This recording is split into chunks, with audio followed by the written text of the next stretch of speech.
Hello and welcome back for another episode of Fear the Talking Heads. I am here today with James from the Boneheads.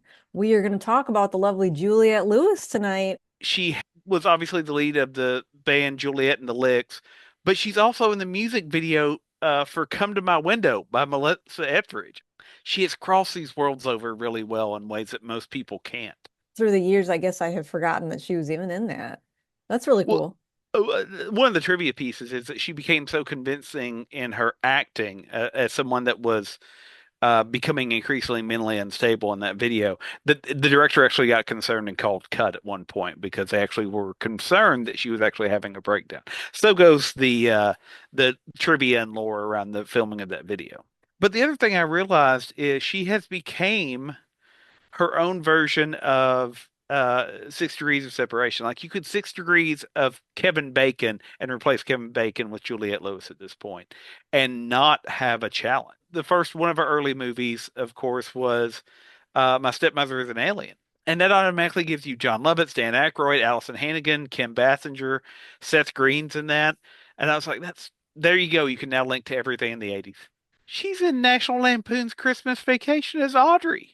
Like she has this comedic timing that works really well, and the interaction with the cast there, it felt real. She was kind of emotional over that role because so many people have come up to her and said, "This is a movie that I watch with my family every Christmas."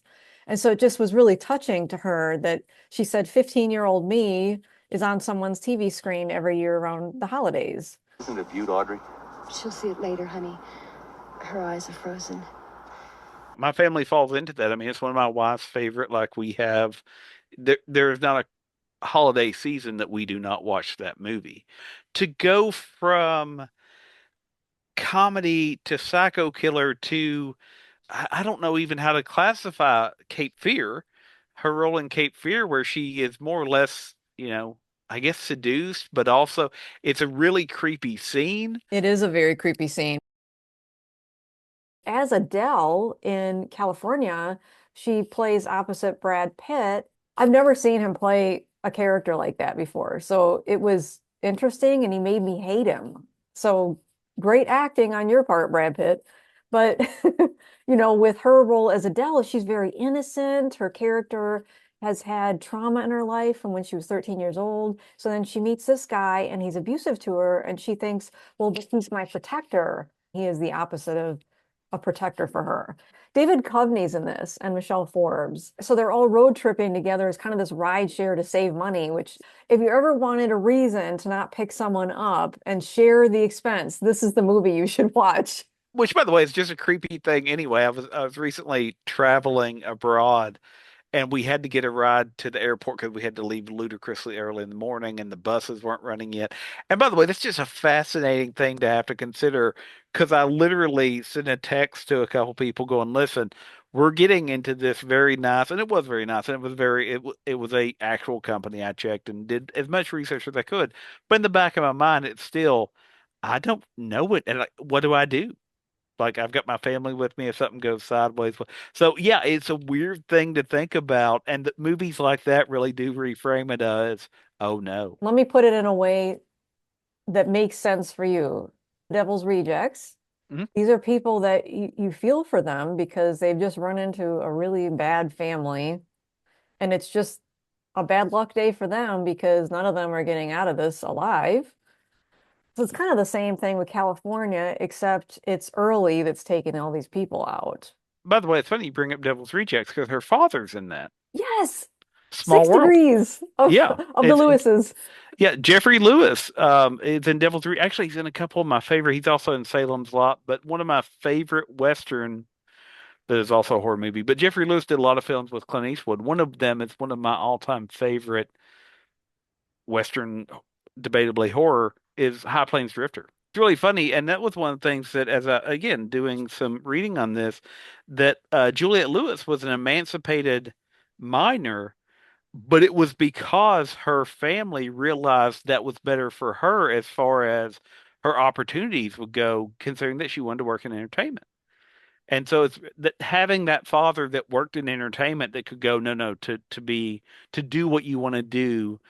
We're not, so it's really often we hear emancipated minor and we're like, oh, the family must have been terrible.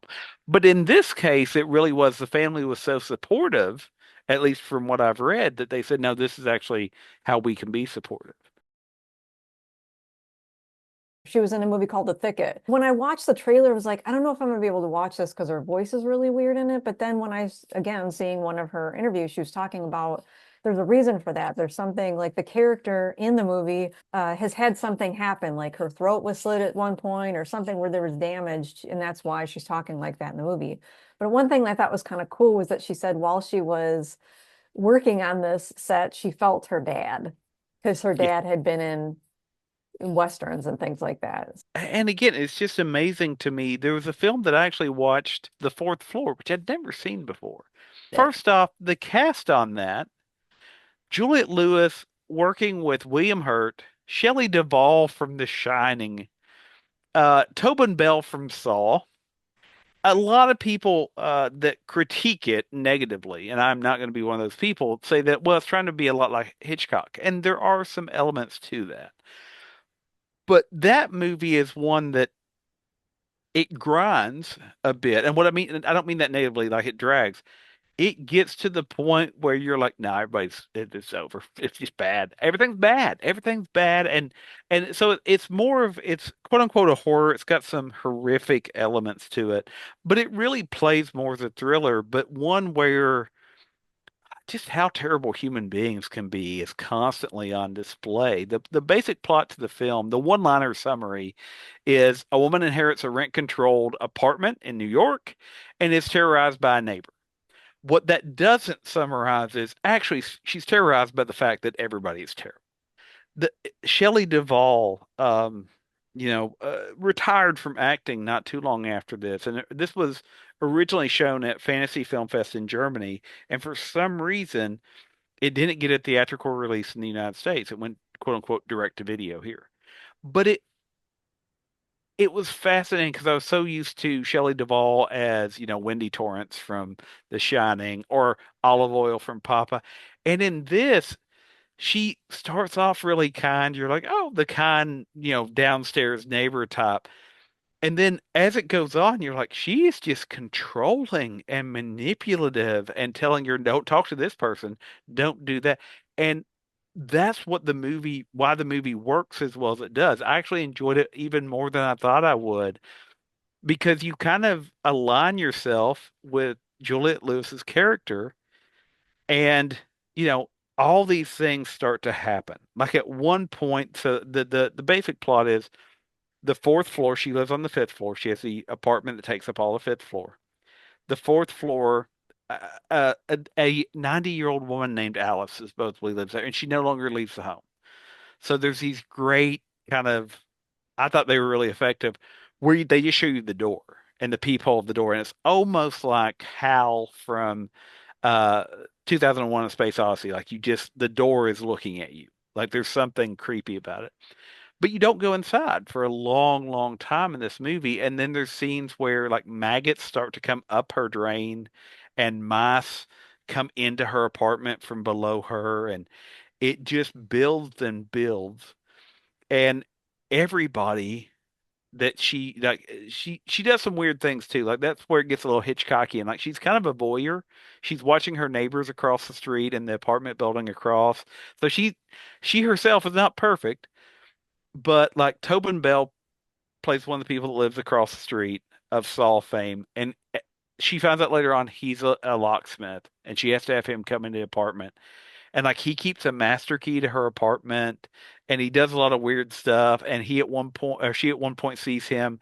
He's got red on his hands, and there's a woman in the bed, but she can't see. So she calls the cops just to do a wellness check, and that's when, like the next day, he happens to be her locksmith. Like there's a lot of just weird, and I think it's so good because everything builds.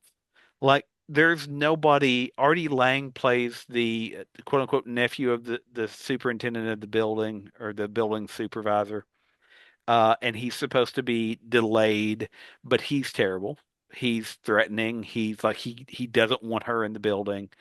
So you have creepy Tobin Bell as a locksmith that has a copy of the key to her apartment. You have Artie Lang being just this creep that doesn't want her in the apartment, and it's supposedly, quote unquote special needs, but he's just doing these like every morning he's repairing spackle right next to her door for some reason, or right down from where he can see her door at all times. Shelley Duvall as just this again starts off really kind. You're like, oh, she'll later on be the hero. No, no, no. By the midpoint of the movie, she is like, don't talk to other people. It's like, "No, what? Why would you not want her to talk to other people?" And then again, William Hurt plays her older boyfriend, and he's controlling. And I think that's why the movie works is that there's some terrible things that happen, but about three-quarters of the way through the movie, I'm like, everybody's terrible. The downstairs neighbor that she never sees, that's causing all the problems, gets mad if she moves her furniture, and she's moving into the apartment, so of course she has to move furniture. But she keeps getting like threatening little notes that are outside her door when she gets up in the morning. And finally she gets one, no more warnings. And from the floor below, the allegedly 90-year-old woman is hitting the floor so hard that it actually starts to break the tiles in the kitchen, the floor tiles. And so she is, again, nobody's believing her, nobody. And so she goes, "Oh, you're upset because I'm making noise? Well, I'll make noise then." And she takes her speakers and puts them face down on the ground and goes and gets a jump rope and some of those good 1990s thick boots that women wore for a while, like I refer to them lovingly as the Daria Morgendorffer boots. And she does jumping jacks, or not jump. She jumps ropes in them, so it's just bam, bam, bam. And it would be if that would have been the first thing she did, it would have been nonsensical. By the time you get to that part in the movie, you just realize she's out of options. And you're And if rooting she, for her at that point, yeah, right? yeah, and it's like, oh, well, she has done everything she's supposed to do. She has tried to be quiet. She has tried to be kind. She has tried to regulate. She has tried to, and none of that works. So, oh, we're going to lose our temper and get revenge. And again, if it would have been in the first 10 minutes of the movie, I'd been like, that's no, you would never do that. That's just rude. You Well, then deserve you're what you thinking, you're get. not pushing me out. It's $400 a month. Yeah. By the time you get to that part, and so again, it's one of those things that the way she does it, the way she presents it, like I was watching there going, yeah, yeah, she's justified. I've watched enough horror films and thrillers to know that ain't gonna solve it. But I was sitting there going, I'm not saying I'd do it, but I understand the logic for that character.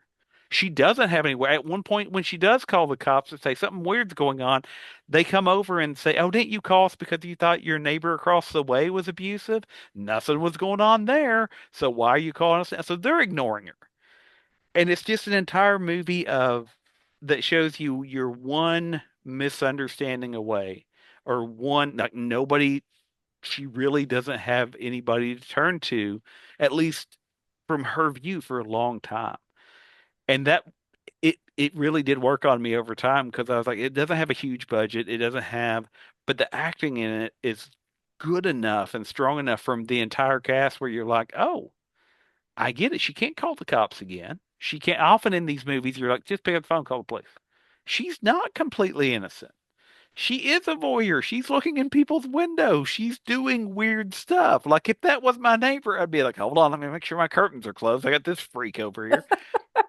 But at the same time, by the end of the movie, or by the first 20 minutes of the movie, you're like, well, I hope she doesn't get killed because everybody else is terrible. It's more of a psychological thriller then. Yeah, it worked Yeah. on me over time because I was like, it has some of that, like I said, the maggots coming out of the sink gives that really horror feel to it.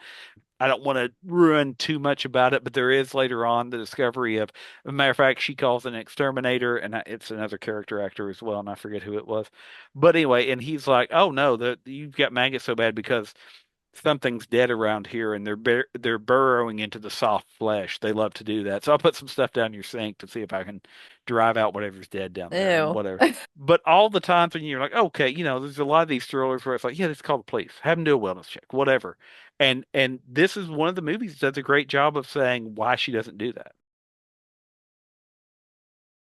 I did think From Dusk Till Dawn just seemed like a movie that everyone would have known her from. Oh yeah, yeah, and that's another one where again, her ability to play multiple genres, because that starts out more or less as a crime thriller. Yes, I love that it's basically two movies in one Yeah. movie because you Oh yeah. have the two brothers, Tarantino and George Clooney, who are bank robbers. That movie does something similar to Devil's Rejects.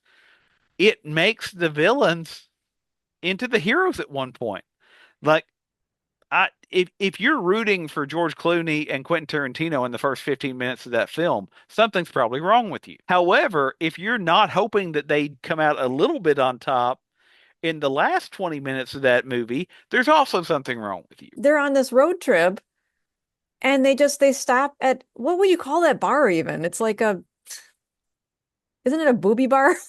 Yeah, you have Cheech Marin out front doing, and I will not do the line that I will admit, and I will say this, Joe can do from memory. He can do the entire scene from memory. I cannot. But you have Cheech Marin as more or less the pitch man or the recruitment man for this yeah, I mean, I guess if we wanted to be a gentleman's club, I Yes, guess. that would be a this Um establishment. yeah, yeah.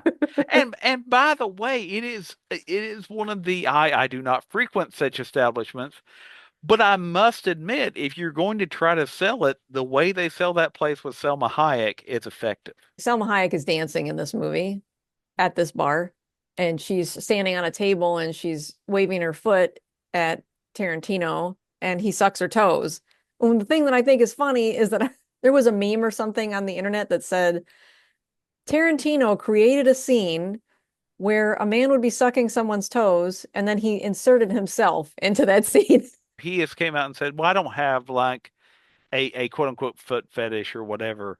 And then somebody went back and Sure. showed every single film where he has, like, even in Kill Bill, there's barefoot scenes, there's intentional, like, I'm like, no, it doesn't make sense for there to be barefoot in that scene unless you are, which again, and by the way, if that's the man's only hang up, I guess, he is a very creative, I would use the term genius in what he has made for films. They're always entertaining. They're always something new. I have to give him even taking that thriller and smacking it together with a horror movie. I feel like Dust Till Dawn being that kind of a vampire film, so she hasn't pigeonholed herself into anything. Like even though No. she's been in horror and suspense and thrillers, she hasn't pigeonholed herself into that. Yeah, I think that's one of the challenges too. I mean, there's some people that love that. And obviously he's done dramas and everything. Well, but Christopher Walken has a great line of, I just like to work. So if you send me a script and I have time, I'll probably do the job. And that's worked out really well for Christopher Walken. But yeah, I think it is one of the challenges because, often you can do a really great project, but if you get pigeonholed into that genre and people can only picture you as that type of character, often there can be declining returns, right? Not always, but often, the next project won't be as good as the one you just did, right? They want you to raise the status of the script that's not as good as the one you just did. Stuff like that I know happens as well. So yeah, yeah. But but yeah, Juliette Lewis definitely doesn't fall into that. And if I'm not mistaken, she is directing an upcoming project that's Oh, a musical documentary, I believe, a rock and roll documentary. I may be wrong about that. I was reading some of her pending projects, though.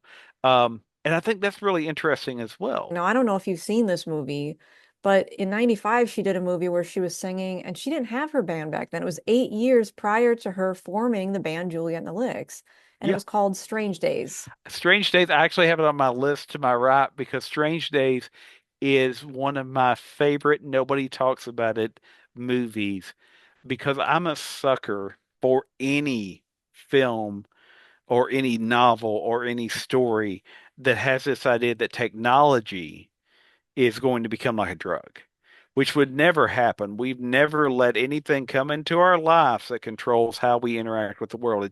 It's all fiction. We don't have to worry about it. But anyway, I'm a sucker for that. And this movie kind of did it. You had novels and short stories that did it. A pop culture example is William Shatner's book series Tech War, Tech Lab, Tech. There's a bunch of but it was about a drug that basically for lack of a better term, you logged on and it manipulated your brain and everything else. And And Strange Days is very much like, except you're getting somebody's actual experiences. You feel everything they feel. You live how they live, and it's playing out in your brain, and it has that effect of kind of being like a drug. And that's so fascinating. I haven't seen it since it first came out, but I've never forgotten it because Ray Fiennes is just like kind of obsessed with her as a singer. You They see her they on, had previously dated, correct? I think is yes. yeah, her performance, the song she performs was actually written by PJ Harvey, and by the way, performs it very convincingly. Oh yeah, and he's watching her. He's just mesmerized with her on the Yeah, stage. And you kind of feel for his character too because they had a relationship and now there's nothing left of the relationship. All he has is that contraption where he yeah. can resurface any of those memories that he's had of her, And relive them seeing and over and over in and over. reliving it or seeing her on stage. Those are the only two ways he can ever be with her. It is also a fascinating artifact in that the time period it was made, 1995. If you think about everything that was going on in 1995, and it's having a lot of dialogue about what do we know is true in law, what do we know is true in crime, what do we know is true, and it pitches it. The trailer makes it look like, oh, it's all leading up to 2000, and there's even a line. It's like the last day of the last year of existence, and I'm like, that's not what the movie's about. It's not, oh, the year 2000 because that's when it's set. Everything's going to end. And so they sold it wrong. It really is more of a dialogue on how do we believe what we see. He keeps returning to her when she was, for lack of a better term, his, when they were together. That's the world he keeps returning to, and that's not the world he lives in. And so it's really interesting. Catherine Bigelow said in an interview that what was going on around them, because part of it was filmed in LA, and you think about the O.J. Simpson trial and this, oh, how do we decide who's guilty and who's responsible and can we trust the police and can we and she said all of that is actually also reflected in the movie, right? Because the problem is even if I'm seeing something that is a recorded memory, our memories aren't accurate either, right? Or if you're seeing what I'm seeing right now, and there was a crime over here. Well, somebody over there may see the exact same crime, and because they're at a different angle, they're better able to tell you who's responsible. Whereas if you only rely on what Yeah. I see, so it becomes this entire analysis of how do we know, even if we could see memories, or even if we do have video, how do we not ask questions like, but what about if it was from this angle or that angle? And so I think it's just fascinating that through all these different roles and many of her other roles, she has picked movies that have made me go, well, wait a minute, what would you do? Or how do you understand it? Like Yeah, there's even, layers. There's layers to it. It's not a surface storyline. yeah, Like you said, I enjoy movies. I don't know if you feel the same way, but I've said this before that I really enjoy movies that have a social commentary to them so that it's not just surface anymore. Now you can go to Reddit or Google mhm, and kind of ask what did other people think about it because it's thought provoking. mhm. A movie that makes you think about it long after the credits roll, that says something. Yeah, well, and I think that's, I mean, when you can also convey that in a way that's really convincing to an audience where you do wonder, you know, who's wrong and who's right in this type of situation, right? Is it wrong that Ray Fiennes is obsessed with her when that's the only stability he had?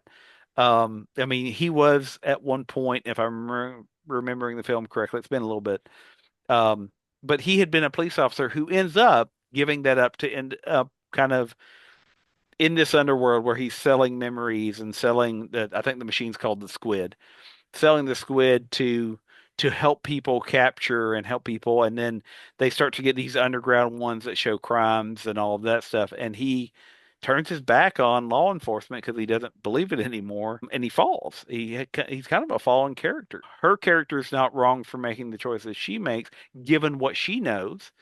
She learns other things as time goes on, as we all do. But at the same time, him wanting to retreat to that one time when he felt like he did have that stability doesn't seem wrong either. There, it's a nuanced consideration of like as much as sometimes we want our movies to be like, that's the bad guy, that's the good guy, Done. I now root for that person. I don't have to worry about any of these people. That's not the type of films that we see Juliette Lewis pop up in a lot. And she said that she likes challenging roles. She doesn't want anything that's just easy. So Yep. I can respect that. There's other movies too where she's played more of a side character, but still very relevant. I don't know if Enough was a movie that you ever saw, but I've seen it like 4 times now. J-Lo is actually the main character, and Juliette Lewis plays her best friend. So Jennifer Lopez, she's in this movie, finds herself in a domestic situation with her husband. So part of this storyline is that Juliette Lewis, as her best friend, is like, you have to get out of this. And she's trying to help her get away from this husband who is so abusive because she's afraid that she's actually going to lose her life at some point.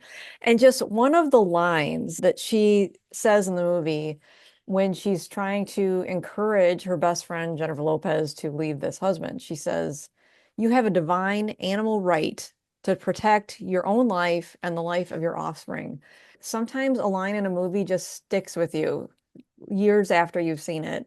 And I just loved her in that role as this protective best friend that just wants the best for her friend and her child and is trying everything she can, even putting herself in harm's way to get her out of there. And then the other movie where I felt like she was kind of a side character, but still very relevant was Ma from Yes. 2019. There's this other lady in the movie who we know as the audience, she's cuckoo bananas, but you just don't know how far she's going to go. And so Juliette Lewis is like I said, the mom of one of the teenagers, and so she gets involved. She's not in it as much, but I really liked her in the character. Octavia Spencer and her are the reasons to watch the film. Like they are the powerhouses that drive that engine. You talked about California. I think the next step from California is probably, speaking of Quentin Tarantino, and it would be Natural Born Killers. Though I've read several interviews where she was like, "Yeah, we probably, yep."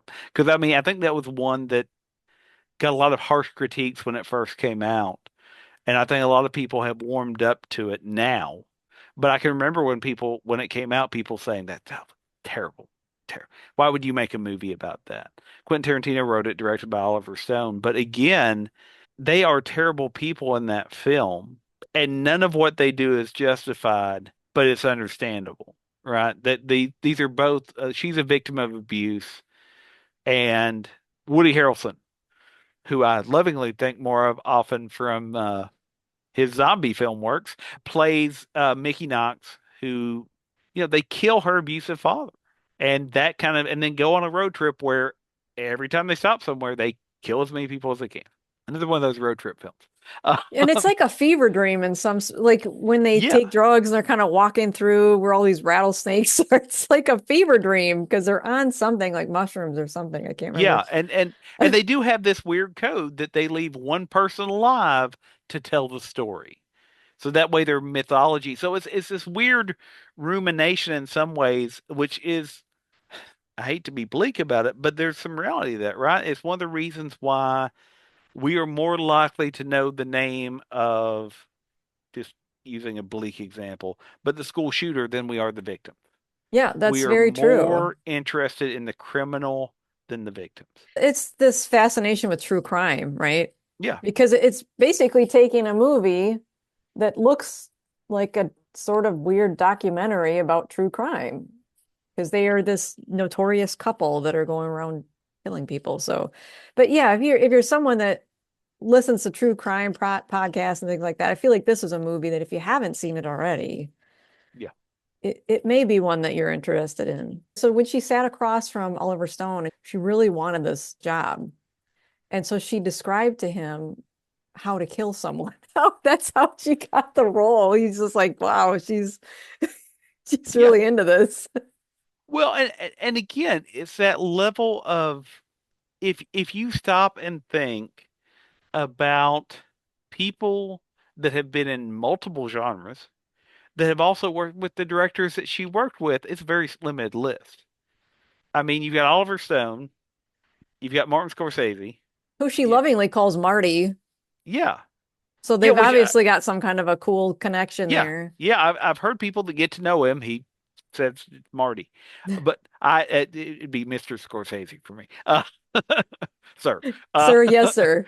um, but again, just thinking about all the people that have, wanted her for roles and the way she got those roles, I'm just impressed. And it's really cool that she's going to be at Scarefest. When in all honesty, you could almost do a day full of panels and just have, okay, now's the time when she's going to be talking about drama. Now, the next hour she'll talk about comedy. The next hour she'll talk about musicals. And you could do a Juliette Lewis convention. My head can't even wrap around the fact that she could do a panel. I Yeah, just yeah, can't even get it's there. just, yeah. And by the way, she also does voiceover work for video games. If you're a Grand Theft Auto fan, she's the DJ in Grand Theft Auto 4. No way. Yeah, yeah. So she's everywhere, Oh, that's cool. literally. And so it's just one of those things. Again, going back to that idea of that old cliche of the Renaissance man, the Renaissance person. Juliette Lewis may be it. She just a phenomenal talent across the board that has worked with people and made these movies that, again, you mentioned enough. You would have to be a Juliette Lewis fan or be someone that's got varied interests to be able to say my top two favorite films are Enough and Natural Born Killers. Like those are on different sides of a spectrum. Go to YouTube and type in Juliette Lewis and see the different interviews that pop up and just watch some of those. It's fun just to hear her talk about her experiences, both in film and growing up. So if you're watching this, let us know in the comments because I am truly curious which movie always stands out to you when you hear the name Juliette Lewis. This was such a good conversation, just going over her filmography. And I mean, I'm sure there's somebody's favorite we didn't touch on. If you've got one or two films that we've mentioned that you're like, oh, absolutely, I love her in that, go on IMDb, Wikipedia, whatever your thing of choice is, and look up what she's doing, what she's done, what she's doing now. My wife has been on a Yellow Jackets kick. She was like, "Oh, we got to watch Yellow Jackets. We got to watch Yellow." And again, it's just one of those things where you don't have to twist my arm. There's a lot of people in that show that I think are immensely talented, but she's everywhere. The girl that they chose for her younger self was just like whoever sat down and decided how they were going to do casting, perfect. The attitude, the behaviors, the haircut, everything. That's one of the best, creepiest lines, by the way, in the fourth floor. And I'll stop bringing up the fourth floor after this, as we wrap up. But there's a scene where Tobin Bell is getting ready to leave her apartment, and he turns around and in creepy Tobin Bell fashion goes, "You have a really unique face." Oh, jeez. And I'm just like, "Oh, I don't know how I'd handle that. I don't. Okay." Um, That's unsettling. yeah, I mean, even in like I was watching the movie and everything's unsettling and as everything goes sideways, but there was something extra creepy about the way he just turned around as he was leaving after he said, "I've got a key to your apartment." And then he just turns around, "You've got a really unique face." And by the way, she appropriately responds to that by slamming the door and deadbolt. And the next scene is her buying one of the chain locks to add to her door, which is also an appropriate response. All right, everyone, go check out IMDb for her projects and go see her in Lexington if you're there in October.